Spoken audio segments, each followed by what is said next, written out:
Librong Itim, an anthology of short Philippine horror stories. Narrated by Pau Umadiaw. Perils of Confession ni Erickson Santos. 9:00 ng gabi. Isasara na sana ni Roselio Rosel Disipulo ang parlor niya kung hindi lang may lumapit sa kanya. Sarado na po. Tanong ng lalaki. Oo Sabi ni Rosel. Nang tumingala siya at makita ang mukha ng lalaki, ay sandali siyang napatulala. Nakangiti ang lalaki sa kanya. May dala itong malaking backpack. Makapal ang alon-along dark brown na buhok. May dimple sa magkabilang pisngi. Mistiso at matangos ang ilong. Namumula-mula mga labi. Napakagwapo. Ay, bukas pa pala. Sabi ni Rosel. Ngumiti pa. Hinila ni Rosel ang lalaki sa loob ng parlor. Tuwang-tuwa siya. Asikasong-asikaso niya ang lalaki.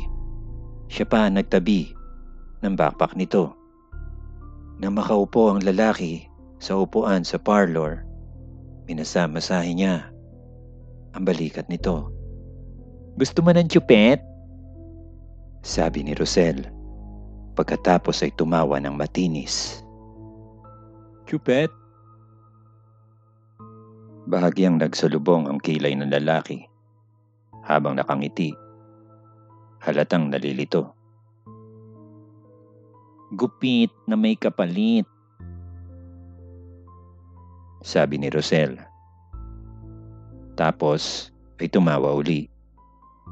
Hindi. Biro lang. Sige na. Ako nang bahala. Papopogiin pa kitang lalo. Ngumiti lang muli ang lalaki. Habang ginugupitan ni Rosel ang lalaki, ay kilig na kilig siya dito.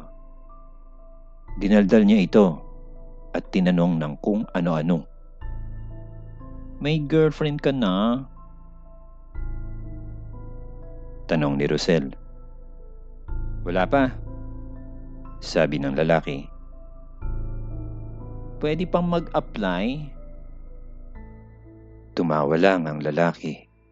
Hindi sumagot ng hindi. Kapag ganoon, alam na ni Rosel na pumapatol ang lalaki sa bakla. Bukas pa? May nagsalita sa malapit sa pinto. Si Mang Juanito, ang matandang lalaking weirdo sa barangay nila. Maayos naman ito dati, pero mula nang magpakamatay ang anak nitong si Kenneth, ay parang nawala na ito sa tamang pag-iisip.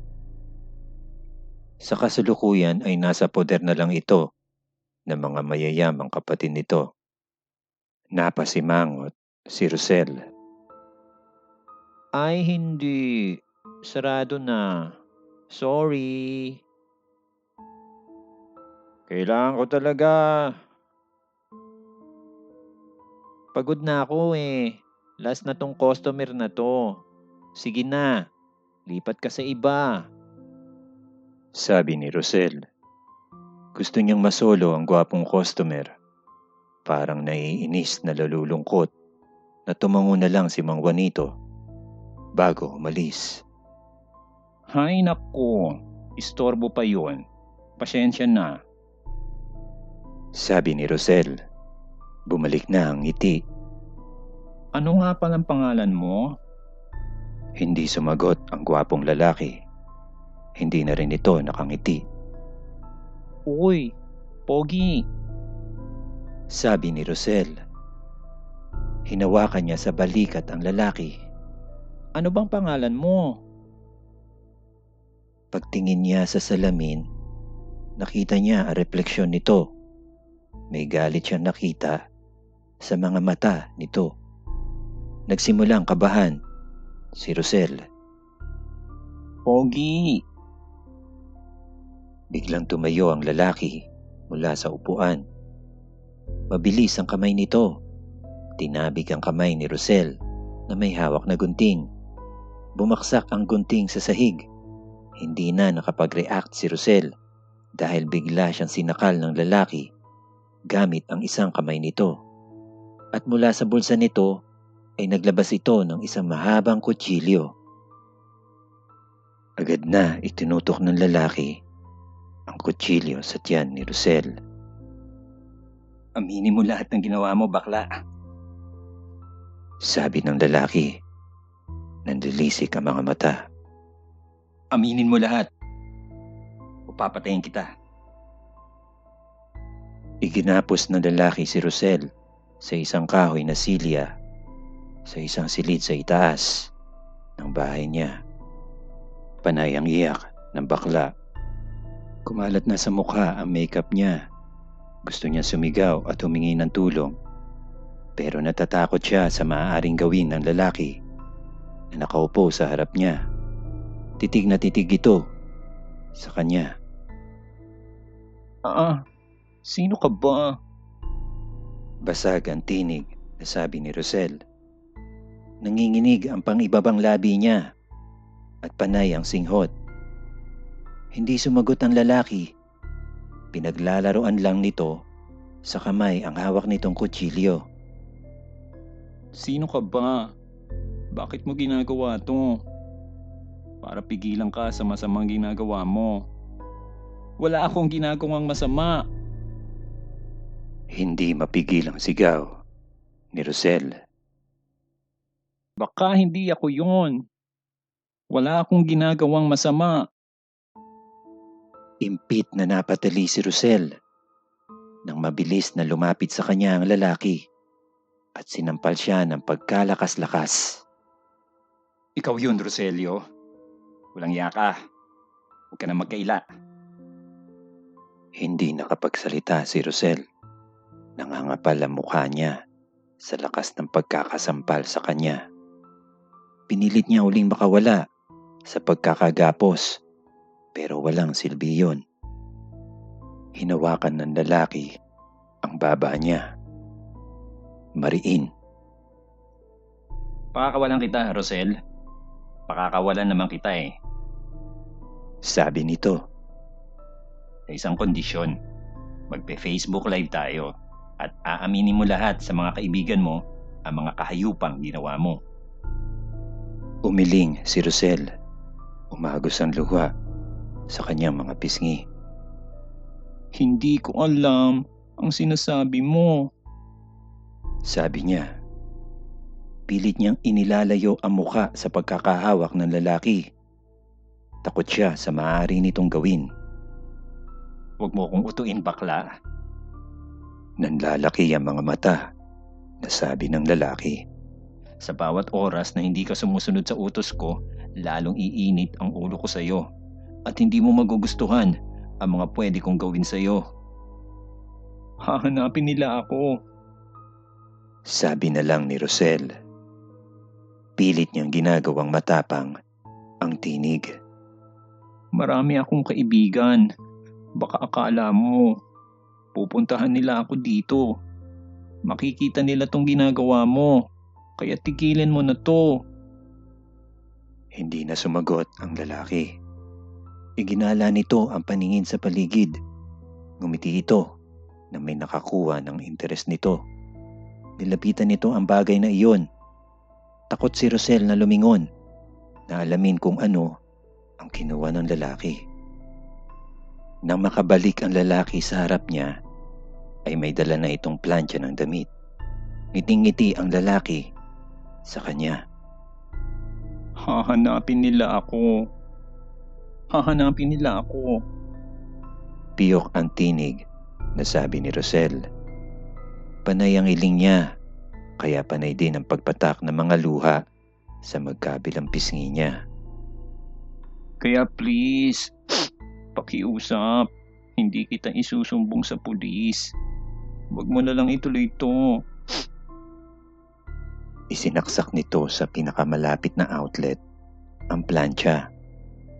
Pagkatapos ay lumapit ang lalaki sa backpack nito at naglabas ng duct tape.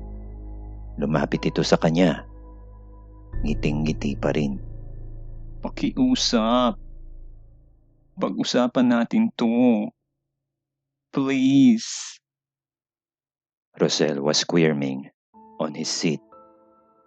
Bumibigat na din ang pantog niya, kaya hindi na siya mapakali ng upo. Naiihi na siya sa takot. Wala tayong pag-uusapan hanggat di ka pumapayag na umamin. Nilagyan ng duct tape ng lalaki ang bibig ni Rosel. Hindi niya mapigilan na mapaiyak na lang. Pinabatukan siya ng lalaki kapag pilit siyang nagpupumiglas dito. Nang matapos ang lalaki, ay nalapitan nito ang plancha. Tinanggal nito iyon sa pagkakasaksak.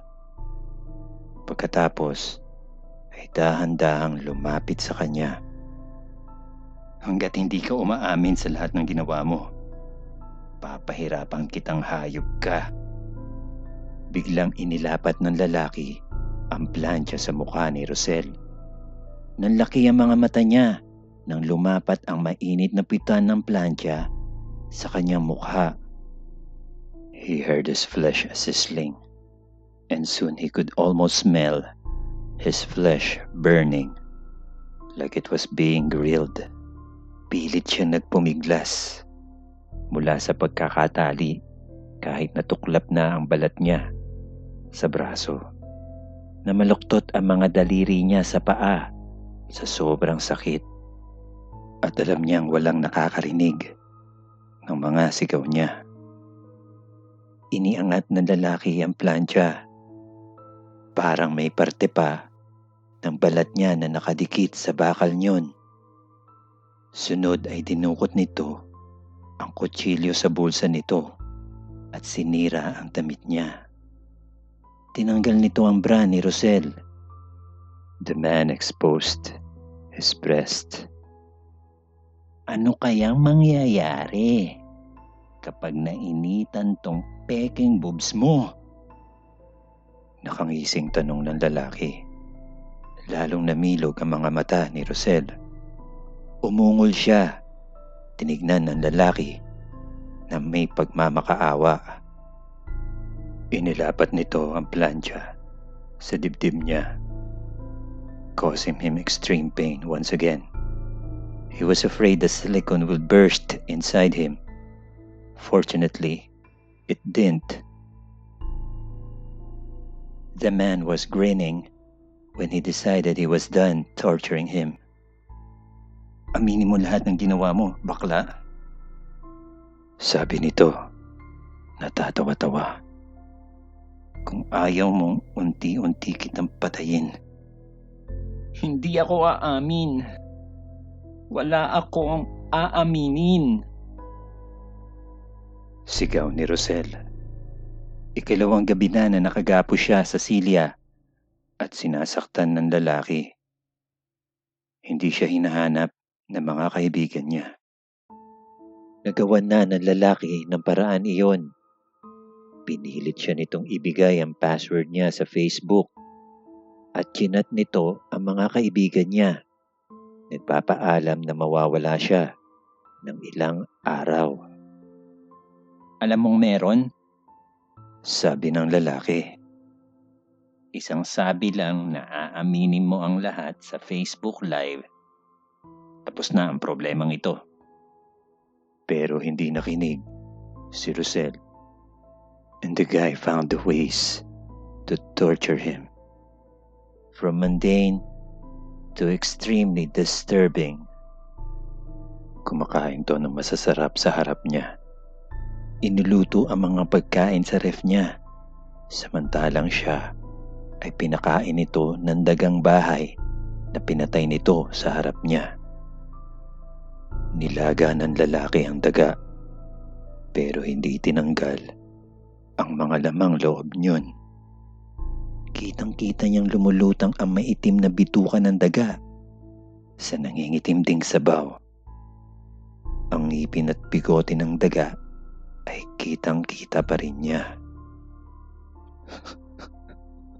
Ayokong kainin yan.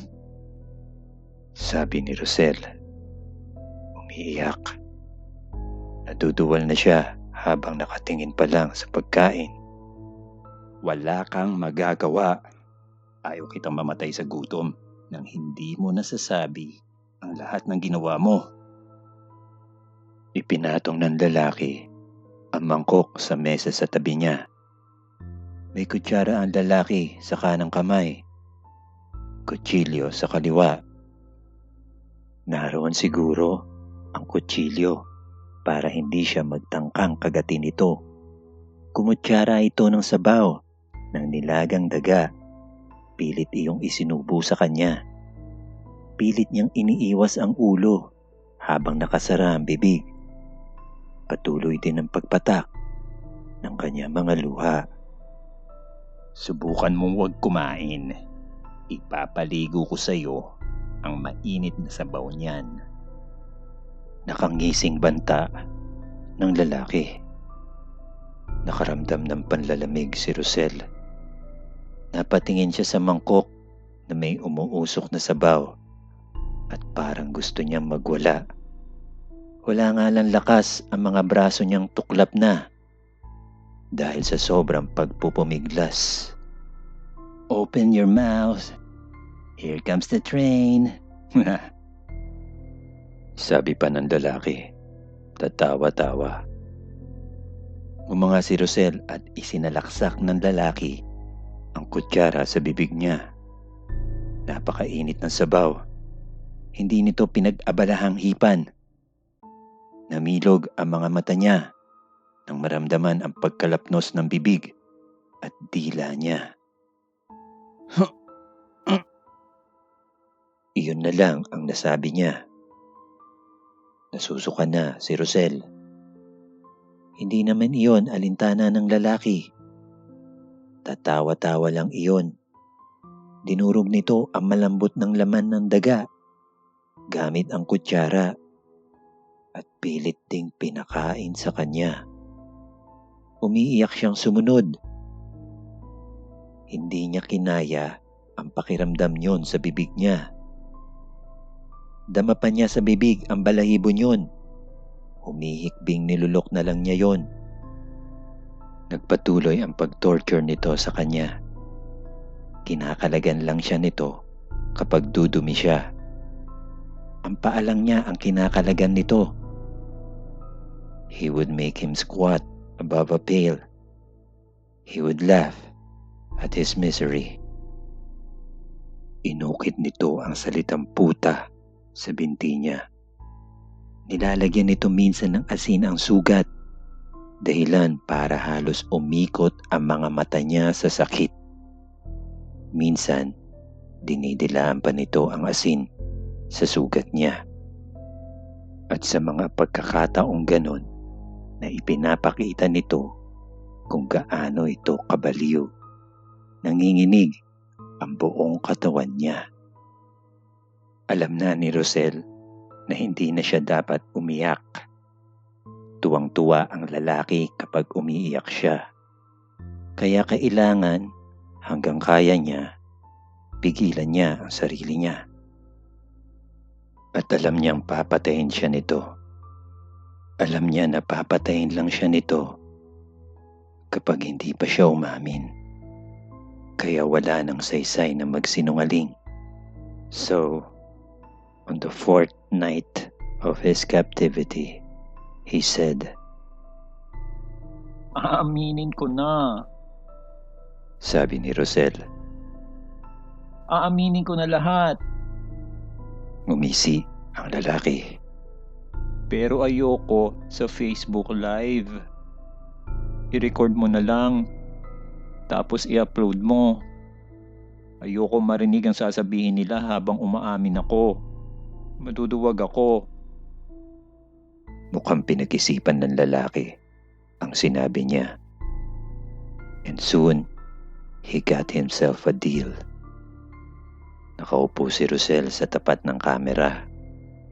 Duguan ang mukha niya na puno na ng mga pasa.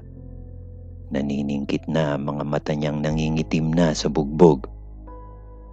Natalupan na ang bibig niya sa ilang ulit na pagsampal nito sa kanya. Magbigay ka ng impormasyon tungkol sa iyo, sabi ng lalaki na nasa likod ng kamera.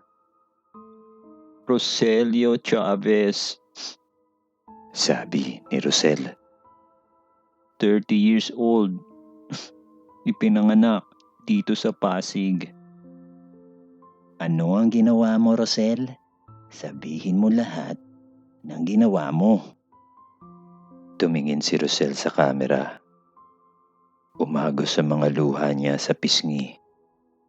Bago umawang ang bibig at inamin ang lahat. Minumolestya ko ang mga teenager kong customer. Sabi ni Rosel. Inaalok ko sila ng libreng gupit. Inaalok ko sila ng pera. Kapalit ang katawan nila.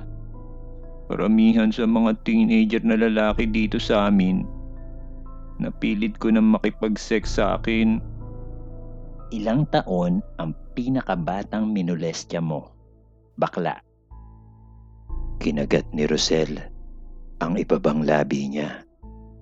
May kumawalang hikbi bago siya sumagot sa ipit na tinig.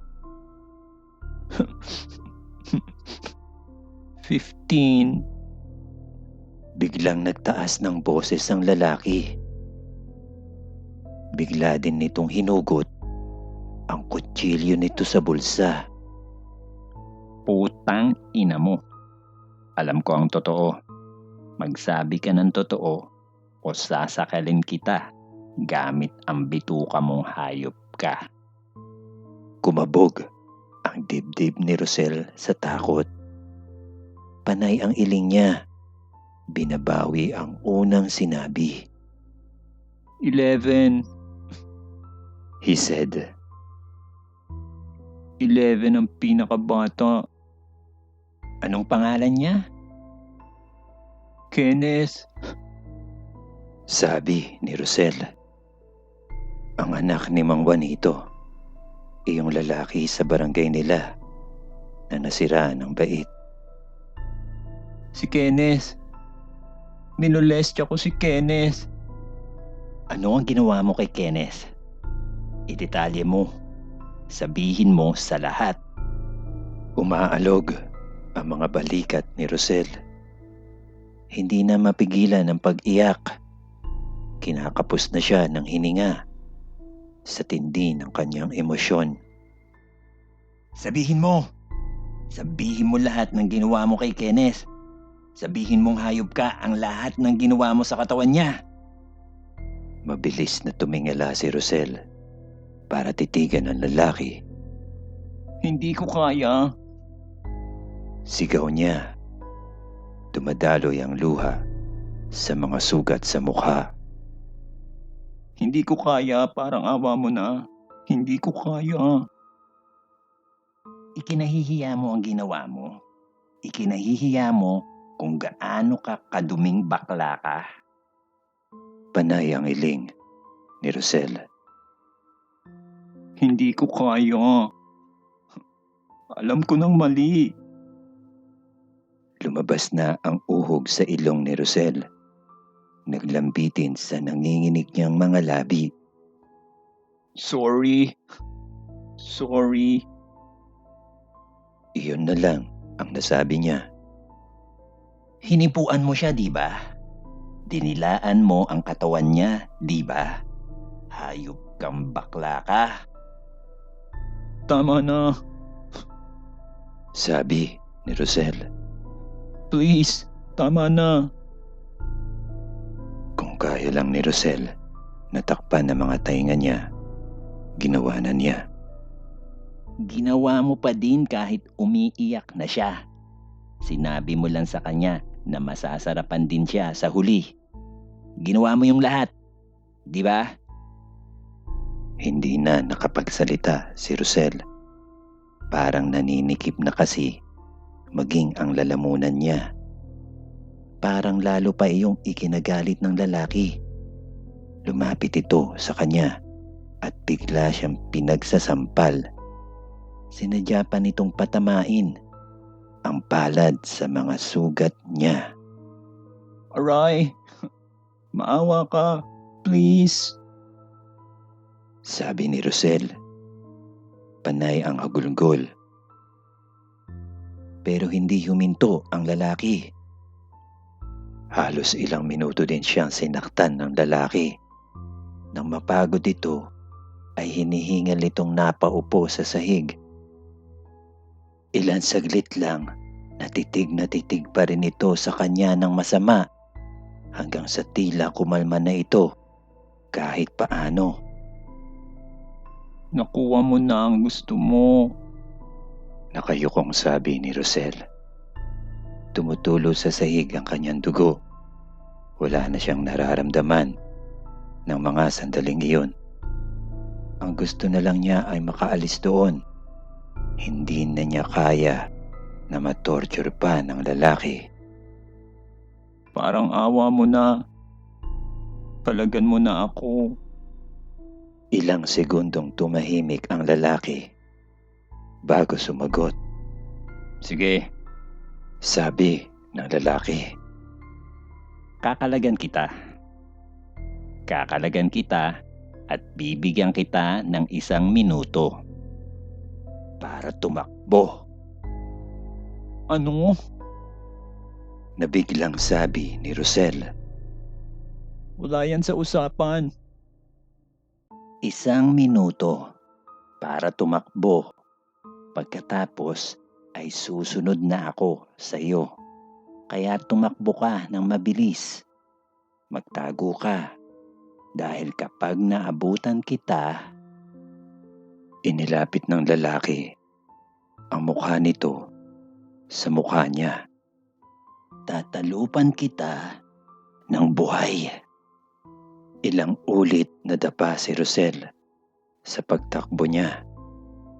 Masyado nang nanghihina ang kanyang mga tuhod. Pero kailangan niyang matakasan ng lalaki na balak siyang patayin. Nang makalabas siya ng bahay, isa lang ang naisip niyang puntahan. Istasyon ng pulis. Hating gabi na kaya wala nang bumabiyahing jeep. Kaya laking pasasalamat niya na may dumaang kotse sa tapat ng bahay niya. Agad siyang kumaway-kaway para huminto iyon. Bumaba ang bintana ng sasakyan at nakita ni Rosel ang mukha ni Mang Juanito, ang ama ni Kenneth. Wala siyang emosyong makita sa mukha nito. May! Itinuro ni Rosel ang bahay niya. Kailangan kong magpunta sa pulis. Pumasok ka. Sabi ni Mang Juanito. Pumasok naman si Rosel. Agad na isanara ang pinto. Patakbuhin mo na, please. Sabi niya. Patakbuhin mo na. Pinatakbo ni Mang Juanito ang kotse. Doon pa lang nakahinga ng maluwag si Rosel. Napahagulgol siya sa tabi ng lalaki. Nakasubsob ang sugatang mukha sa sugatan ding mga kamay. Hinayaan naman siya ni Mang Juanito. Hindi ito nagsalita. Ilang sandali din ang lumipas bago siya tuluyang kumalma. Hindi na niya habol ang hininga niya. Nakatingin siya sa harapan ng sasakyan. Maraming salamat. Sabi ni Rosel. Kung pwede sana, dalhin mo na lang ako sa pinakamalapit na... Natigilan si Rosel nang mapansin ang litrato na nakapatong sa dashboard ng sasakyan. Napakurap siya ng ilang ulit. Tapos ay hindi niya napigilan ang sariling kunin iyon. Litrato iyon ng lalaking nang torture sa kanya. Nakangiti iyon sa litrato. Litaw ang dimples. Makislap ang mga mata. Mahal siya ni Kenneth. Biglang sabi ni Juanito sa tabi niya. Nasundan niyon ng tawa. Sumulyap si Rosel kay Juanito. Nabuksan ko ang Facebook ni Kenneth. Nakita ko na nag-uusap sila ng demonyang lalaking yan. Sabi pa ni Juanito, wala pa ring emosyon sa mukha nito. Walang buhay ang mga mata. Nakipagrelasyon siya sa anak ko. Nakipagrelasyon siya sa anak ko kahit matanda na siya at napakabata ng anak ko. Hindi na ituloy ni Juanito ang sasabihin. Nanginginig naman ang mga kamay ni Rosel na may hawak na litrato. Demonyo ang lalaking yan. Sabi pa ni Juanito. Pinilit niya ang anak ko na magpadala sa kanya ng hubad na litrato. Hindi niya inisip na minor de edad ang anak ko. Hindi makapagsalita si Rosel. Bumibilis ang tibok ng puso niya. Hindi ko naprotektahan ang anak ko. Sabi ni Juanito. Bigla ay nagsimula na itong umiyak. Nakita ko ang pag-uusap nila tungkol sa isa pang bakla na nangmolestya sa anak ko. Hindi ko alam kung sino. Kasi pinilit siya ng lalaki na tumawag na lang para maayos na makapagkwento. Namomolestya na pala ang anak ko. Hindi ko pa alam. Hindi alam ni Rosel ang sasabihin. Binalot na muli ng takot ang puso niya habang nakatingin sa luhaang mukha ni Mang Juanito. Napakaraming demonyo sa mundong ito. Sabi ni Juanito. Tinapakan nito ng mariin ang gas pedal ng sasakyan. Bumilis ang takbo niyon. Ayoko na sa mundong to. Ihinto mo. Sabi ni Rosel. Please, ihinto mo. Pero parang hindi siya naririnig ni Mang Juanito. Hinawakan ni Rosel ang balikat ni Juanito. Tinabig lang siya ng lalaki. Lalo pang diniin ang pagtapak sa gas pedal. Nagsisigaw na si Rosel. Ihinto mo. Parang awa mo na. Ihinto mo. Hindi nakinig si Juanito. Ilang sandaling nawalan uli ng emosyon sa mukha nito. Maya-maya ay ngumiti ito. Nang tumingin si Rosel sa harap ng sasakyan, nakita niya na palapit na sila sa isang gas station. There wasn't even a second for him to scream.